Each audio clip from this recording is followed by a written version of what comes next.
अस्सलाम वालेकुम viewers, welcome to my YouTube channel student learning. ये हमारी एमएस एक्सेल की सीरीज़ का लेक्चर नंबर 7 है।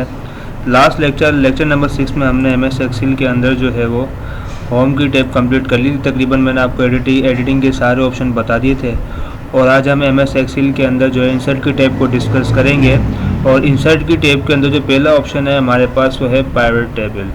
अब पाइवट टेबल होता क्या है, पाइवट टेबल का बेसिकली क्या काम होता है, इससे हम क्या काम ले सकते हैं। तो ये बता रहा है पाइवट टेबल क्या है, easily arrange and summarise complex data in a pivot table. यानी जो पाइवट टेबल जो है वो क्या करता है, आपके कॉम्प्लेक्स डेटा को इजीली अरेंज करता है और उसे समराइज करता है। यदि पाइवट टेबल की मदद से हम किसी भी जो डेटा को, हम किसी भी रो के डेटा को कॉलम में चेंज कर सकते हैं और कॉलम के डेटा को रो में चेंज कर सकते हैं। पाइवट टेबल की मैंने आपको एक छोटी सी एग्जांपल दी है। यहाँ पर यह पाइवट टेबल बनेगा कैसे, ये मैं तो पूरा आपको शुरू से बना के दिखाऊंगा। फिलहाल मैं अभी इसको यहाँ से पाइवट टेबल को यहाँ से हम क्या कर रहे हैं, ख़त्म कर रहे हैं। ठीक है, अब यहाँ पर आने के बाद अब ये आप देखें पाइवट टेबल के लिए आपके लिए शीट टेबल का होना लाजमी है, जो कि आपको यहाँ पर नज़र आ रहा होगा कुछ इस तरीके से। तो ये कहलाता है हमारा शीट टेबल।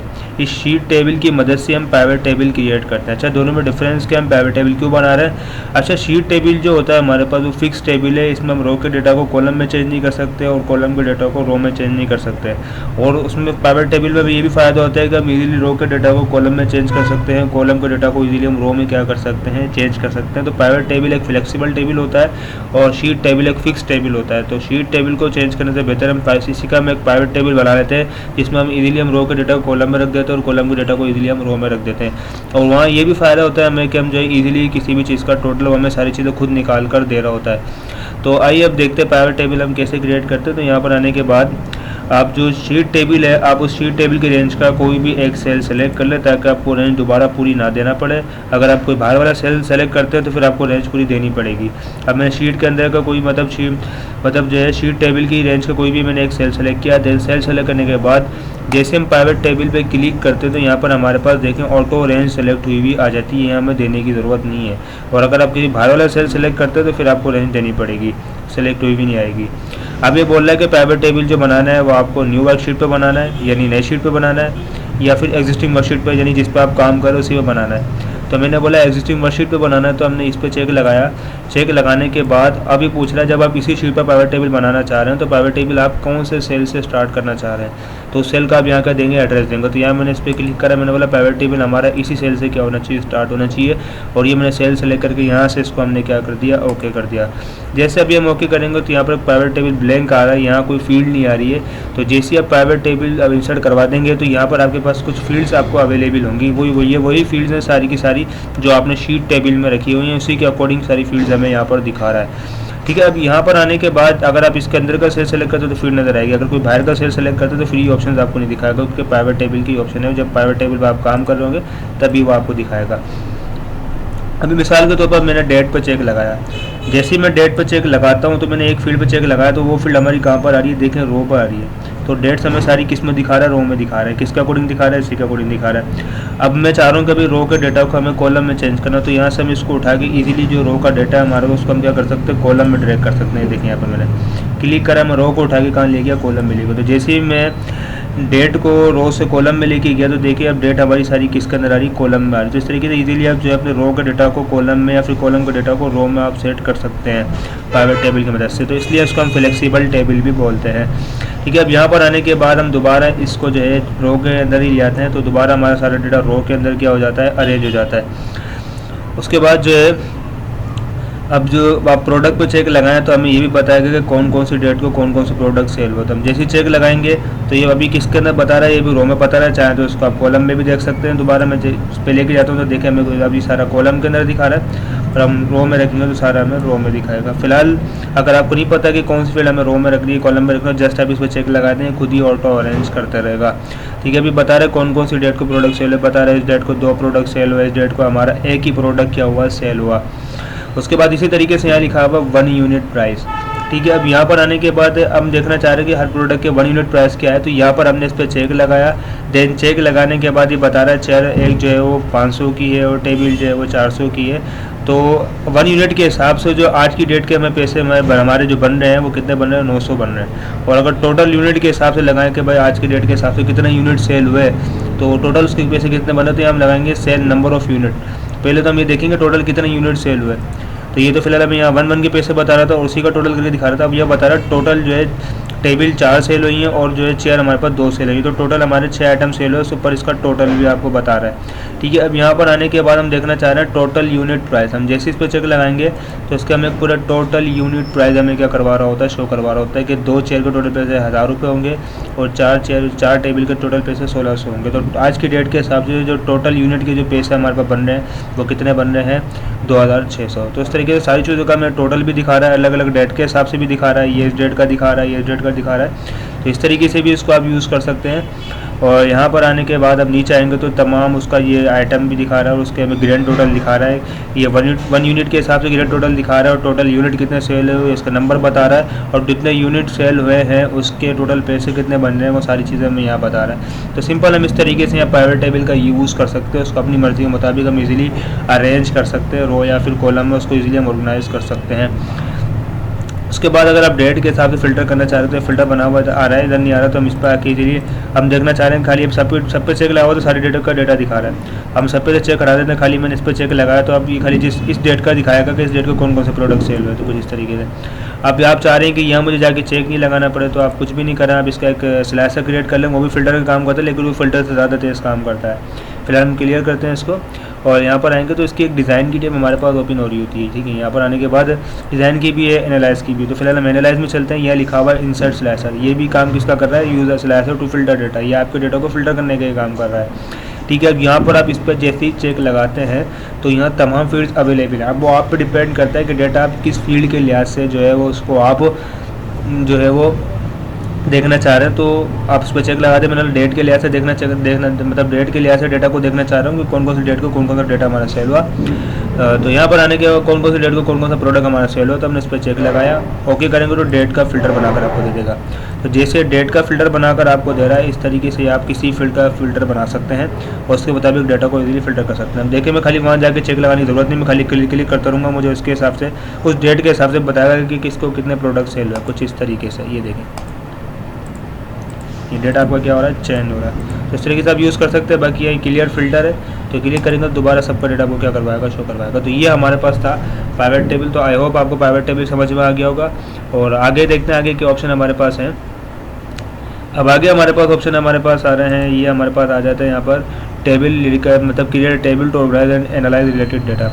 अब जैसे मिसाल के तौर पर जो है अब यहाँ पर जो है हम इधर आते हैं, हमको डाटा लिख लेते हैं। जैसे हमने सीरियल नंबर लिखा है, यहाँ पर आके हमने नेम लिखा है, नेम के बाद हम यहाँ आते हैं हमने लिख दिया इसकी क्लास। ठीक है, यहाँ पर आके हमने इसको दे दी क्लास। ठीक है, अब यहाँ पर आके हमने इसको दीजिए सीरियल नंबर 1 2 एंड 3 एंड 4। ठीक है, अब यहाँ पर आके नाम इसको हम दे देते हैं अली कुमार एंड आतिफ एंड काशान। 3-4 नाम मैंने इसको दिया और यहाँ इसको हम क्लासेस भी दे देते हैं। तो यहाँ पर आने के बाद क्लास को मैंने दे दी 5 6 एंड 7 एंड 8।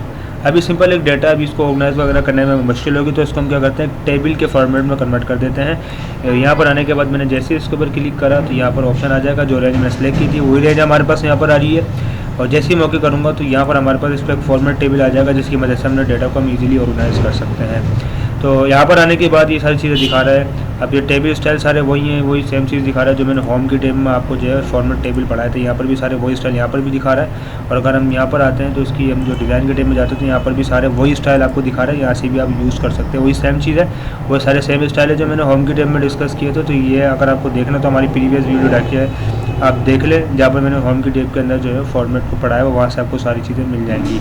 लेक्चर नंबर 4 या फिर 5 में ये मैंने सारा एक्सप्लेन किया हुआ, वहाँ से इसको आप देख लें। ठीक है, उसके बाद अब यहाँ पर हम आते हैं, यहाँ पर स्लैशर इंसर्ट स्लैशर, तो यहाँ पर भी दिया हुआ है। यहाँ से अपने डेटा को हम इंसर्ट कर मतलब स्लैशर का यूज़ कर सकते हैं। तीनों फील्ड्स के नाम आ रहे हैं। हमने बोला नेम के हिसाब से डेटा फिल्टर करना है, हमने नेम पे चेक लगाया तो नेम का मैं जो है वो स्लैशर क्रिएट करके दे देगा। फिर जिसके नाम पे मैं क्लिक करूँगा उसी का डेटा मुझे दिखाएगा फ़िल्टर करके। तो हम इस तरीके से यहाँ स्लैशर का इधर भी यूज़ कर सकते हैं। और ठीक है, उसके बाद अगला हमारे पास ऑप्शन इसी के अंदर आ जाता है, हम डिज़ाइन के अंदर जाते हैं और यहाँ पर आने के बाद हमारे पास आता है रिमूव डुप्लीकेट। अगर आपको यहाँ पर कोई डेटा डुप्लीकेट हो रहा है तो इसको आप इजीली रिमूव भी कर सकते हैं। मिसाल के तौर पर हम पहले वाले डेटा को कॉपी करते हैं, देन कॉपी करने के बाद यहाँ से हम दोबारा पेस्ट कर देते हैं। तो अब देखें यहाँ पर फर्स्ट में भी डुप्लीकेट हो रहा है, लास्ट में भी डुप्लीकेट हो रहा है तो हम जैसे रिमूव डुप्लीकेट पे क्लिक करते हैं वो देखेगा डेटा हमारा। अब वो आपसे पूछ रहा है कि अगर आपको तीनों कॉलम के लिहाज से डेटा डुप्लीकेट देखना तो आप तीनों पे चेक लगाएं। अगर आप तीनों से हटा के किसी एक पे लगा देते तो फिर वो खाली इस फील्ड में देखेगा। अगर खाली इस फील्ड में डेटा अगर आपको डुप्लीकेट हुआ तो डिलीट करेगा, वरना अदरवाइज डिलीट नहीं करेगा। अगर दो में डुप्लीकेट है इसमें नहीं है तो फिर वो डिलीट नहीं करेगा, क्योंकि दो में मैंने चेक नहीं लगाया हुआ। अगर आप तीनों में चेक लगा दे तो फिर वो तीनों में चेक करेगा। अगर तीनों में डेटा डुप्लीकेट होगा तो डिलीट करेगा।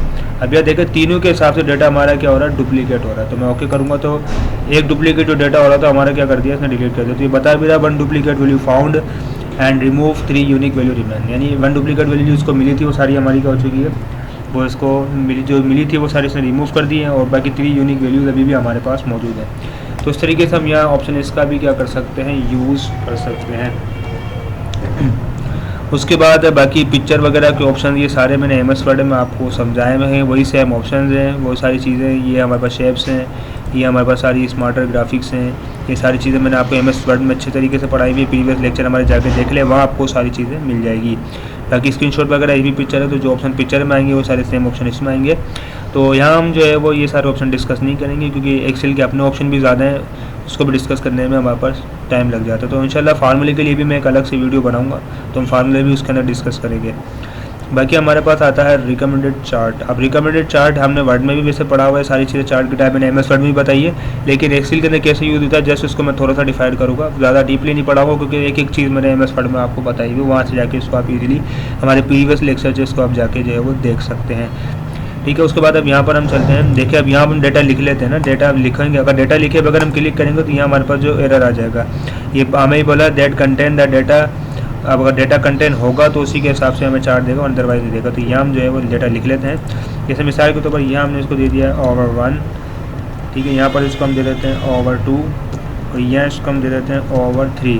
ठीक है, तो यहाँ पर आने के बाद यहाँ हम टीम के नाम दे देते हैं, हमने पाकिस्तान दे दिया है, यहाँ हम इसको इंडिया दे देते हैं और यहाँ इसको हम दे देते हैं ऑस्ट्रेलिया। पाकिस्तान ने पहले ओवर में बनाया 3 रन, इसने बनाया, दूसरे में 4 बनाया, तीसरे में हम 7 रन दे देते हैं। इंडिया ने पहले में बनाया 3 रन, इसने बनाया 6 रन, उसने बना दिया यहाँ पर 4 रन। तो इस तरीके से हम इसको अलग अलग जो डेटा दे रहे हैं। और 2 इधर दिया है, इसने बना 6 बनाया, इधर इसने दिया 2। अब हम इसको चार्ट के हिसाब से डेटा को देखना चाह रहे हैं कि किस टीम ने कितने रन बनाए हर ओवर में, तो चार्ट के लिहाज से देखना है। तो अभी डेटा हमारे पास आ गया, इसी डेटा को मैं सेलेक्ट करूँगा। अब जिस डेटा की मैं इसको रेंज दूंगा उसी के मुताबिक में मेरे को यहाँ पर ये चार्ट बनाकर दे देगा कुछ इस तरीके से। तो जैसे हमने यहाँ पर जो है वो चार्ट को इंसर्ट करवाया, तो डेटा को सेलेक्ट करके जैसे हम डेटा की रेंज देने के बाद चार्ट पे क्लिक करेंगे तो ये हमारे पास एक पूरा चार्ट आ जाएगा हमारे पास। और ये सारी चीज़ें मैंने आपको MS वर्ड के अंदर अच्छी तरीके से बताई हुई हैं। ये हमारी प्रीवियस MS वर्ड की लेक्चर्स हैं, जहाँ मैंने MS वर्ड की सीरीज़ पर बढ़ा रहा था, तो वहाँ सारी चीज़ें मौजूद हैं, वो मैंने डीपली बताई हुई। यहाँ मैं डीपली डिस्कस नहीं करूँगा, जस्ट मैं आपको वर्बली बता रहा हूँ। वहाँ मैंने एक एक ऑप्शन बताया, वहाँ से जाके उसको आप देख लीजिएगा। ठीक है, तो यहाँ पर सिंबल यही है कि चार्ट का आप स्टाइल वगैरह सारी चीज़ें ये चेंज कर सकते हैं, कोई सा भी स्टाइल ले सकते हैं। बाकी यहाँ पर आने के बाद जो है चार्ट की जो लाइंस है उसका अगर आप कलर स्टाइल चेंज करना चाह रहे हैं तो वो भी आप यहाँ पर क्या कर सकते हैं, उसको आप चेंज कर सकते हैं। ठीक है, यहाँ पर आने के बाद वो आपकी मर्ज़ी, आप कौन सा कलर लेना चाह रहे हैं। ठीक है, उसके बाद यहाँ पर आने के बाद हम जो है वो बने बनाए लेआउट है, हम यहाँ से बने बनाए लेआउट भी ले सकते हैं। बता रहा है इसमें जो है हमारे पास ये जो हमारे पास ये देखें, ये जो नाम है अभी नीचे आ रहे हैं, अगर मैं जैसे लेआउट चेंज करता हूँ तो ऊपर चले जाएंगे। तो तरीक़ेकार कौन सा कैसा रखना है वो अपनी मर्ज़ी के मुताबिक चेंज कर सकते हैं। अब इसमें टॉप पर आ रहे हैं, इसमें ये बॉटम पर आ रहे हैं, इसमें हमारे पास ही जो है वो चले आते हैं राइट साइड पे। ठीक है, इसमें अगर हम आते हैं तो दोबारा यहाँ पर आएंगे, इसमें हमारे पास शीट टेबल आ रहा है। देखें अब यहाँ पर दोबारा बता देता हूँ, दोबारा टेबल को हम इधर लेते हैं और इधर आएंगे और यहाँ पर आएंगे तो देखें इसमें हमारे पास ये लेफ़्ट पर आ रहा है, ये टॉप पर आ रहा है और ये बॉटम पर आ रहा है। तो लेआउट अपने हिसाब से आप सेट करें। बाकी इसमें शीट टेबल आ रहा है, इसमें नहीं आ रहा, तो ये बने बनाए लेआउट हैं, आप यहाँ से भी सेलेक्ट कर सकते हैं, वरना अपनी मर्ज़ी का लेआउट आपको बनाना है तो वो आप वो भी बना सकते हैं ऐड चार्ट एलिमेंट की मदद से। ऐड चार्ट एलिमेंट के अंदर जाके जो जो एलिमेंट आपको चार्ट में ऐड करवाना है वो ऐड करवा कर आप यहाँ से अपनी मर्ज़ी का लेआउट जो है बना सकते हैं। जैसे मिसाल के तौर पर मुझे डेटा टेबल ऐड करवाना है, तो डेटा टेबल में क्या विद लेजेंड की करूँगा तो देखिए लेजेंड की के साथ आ रहा है, और नो लेजेंड की करूँगा तो खाली टेबल आएगा, लेजेंड की के साथ नहीं आएगा। तो टेबल है मतलब जैसे हमने ये जो है एलिमेंट ऐड करवाया, इस तरीके से आप ऐड चार्ट एलिमेंट में जाके अपनी मर्ज़ी के एलिमेंट ऐड करवाएं, कौन सा एलिमेंट आपको कहाँ रखना है, और अपनी मर्ज़ी का जो है वो आप यहाँ से लेआउट की ऐड कर सकते हैं। और उसके बाद फिर मैंने बताया था यहाँ पर आने के बाद जो है हम इधर आते हैं तो ये स्विच रो मैंने बताया था, रो हमारी कॉलम में कन्वर्ट हो जाती है, कॉलम का डेटा हमारा रो में कन्वर्ट हो जाता है। तो फिर देखने का तरीका भी चेंज हो जाता है। पहले यहाँ सारे देखें, अभी यहाँ अवर आ रहे हैं, तो मैंने क्लिक करूँगा, अभी यहाँ सारे टीम के नाम आ जाएंगे। तो अभी हम टीम के हिसाब से देख रहे हैं, फिर हम यहाँ पर क्लिक करेंगे तो फिर हम इसको अवर के हिसाब से देखेंगे। हम देखेंगे भाई जितनी ब्लू लाइन है वो अवर 1 की है, जितनी और लाइन है वो सारी अवर 2 की है। अगर इस लाइन की बात की जाए तो पाकिस्तान की, इस लाइन की बात की जाए तो इंडिया की, इस लाइन की बात की जाए तो ऑस्ट्रेलिया की। तो डेटा को आप अपने हिसाब से आप देख सकते हैं, ठीक है। उसके बाद यहाँ पर आने के बाद सेलेक्ट डेटा पे क्लिक करेंगे तो सारा इसके ऑप्शन आ जाएंगे और यहाँ से मज़ीद आप टीम वगैरह ऐड करवा सकते हैं, अवर भी ऐड करवा सकते हैं। सारी चीज़ें मैंने MS वर्ड के अंदर बताई हुई हैं कि कैसे ऐड होगी, वहाँ से आप जाके इसको आप देख लें, ठीक है। उसके बाद जो है आप चार्ट की टाइप चेंज करना चाह रहे हैं, कॉलम से दोबारा इसको लाइन चार्ट में देखना चाह रहे हैं, तो यहाँ सारी चार्ट की टाइप्स आपके पास है। अगर मैं लाइन पे क्लिक करता हूँ तो हमारा कॉलम चार्ट जो है लाइन चार्ट में क्या हो जाता है, कन्वर्ट हो जाता है। मूव चार्ट जो है शीट को, मतलब जो है मूव चार्ट का बेसिकली काम ये होता है कि चार्ट को एक शीट से अगर दूसरी शीट पर मूव कराना। अभी देखिए हमारा चार्ट जो है वो शीट नंबर 4 पर है और हम उसको शीट नंबर 6 पर लेकर आना चाह रहे हैं, तो यहाँ पर हम जो है वो चार्ट सेलेक्ट करेंगे और यहाँ पर आने के बाद जो है उसके फॉर्मेट की टेब में और थोड़ी हम डिज़ाइन की टेब में आ जाते हैं। यहाँ पर आके हम जैसे ही मूव चार्ट पे क्लिक करेंगे तो चार्ट हमारा जो है वो आपको बोलेगा चार्ट एक पूरी नई शीट पर चाहिए, तो चार्ट एक नई शीट पर आएगा, इनमें से किसी पर भी नहीं आएगा। अगर आप चाहते हैं इनमें से किसी एक शीट पर आपको मूव कराना है तो आप ऑब्जेक्ट पर चेक लगाकर सारी शीट्स के नाम यहाँ पर आ रहे हैं, किस पर चार्ट को मूव कराना चाह रहे हैं वो शीट यहाँ से सेलेक्ट करके जैसे ही आप ओके करेंगे तो चार्ट आपका उस शीट पर मूव कर जाएगा। दोबारा मूव कराना है तो दोबारा मैं इसको शीट नंबर 4 पर लेके जाना चाह रहा हूँ, तो यहाँ पर आने के बाद डेटा आपको बदलेगा, खाली चार्ट मूव होगा। तो दोबारा मैं यहाँ पर आने के बाद शीट 4 पर चेक लगाता हूँ, जैसे ही करूँगा तो चार्ट हमारा दोबारा शीट 4 पर क्या कर जाएगा, मूव कर जाएगा। तो तकरीबन ये चार्ट की सारी चीज़ें वैसे तो मैंने आपको MS वर्ड में डीपली बताई थी या मैंने जैसे उसको वर्बली डिस्कस किया है। बाकी मजीद जो इसकी डिटेल अगर आपको देखनी हो तो MS वर्ड के जो लेक्चर्स हैं आप वहाँ जाके इसको देख लें।